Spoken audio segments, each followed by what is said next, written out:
L'État français, il est à genoux.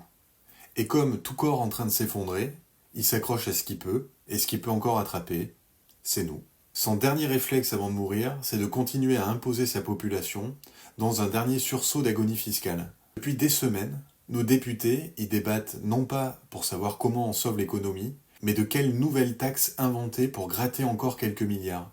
Ils taxent tout. Les salaires, les entreprises, les dividendes, les retraites, les successions, tout ce qui bouge, respire ou travaille encore.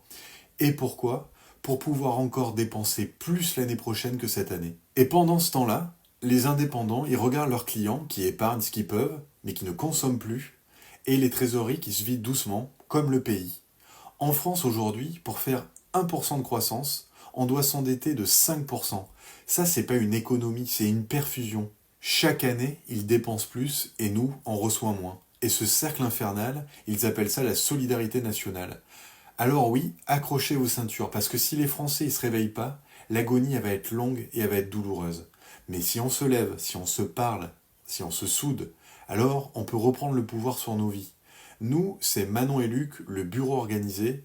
On ne croit pas aux miracles qui viennent d'en haut. On croit aux gens de terrain, à ceux qui bossent, qui comptent, qui se battent, à ceux qui choisissent le bon sens plutôt que les promesses.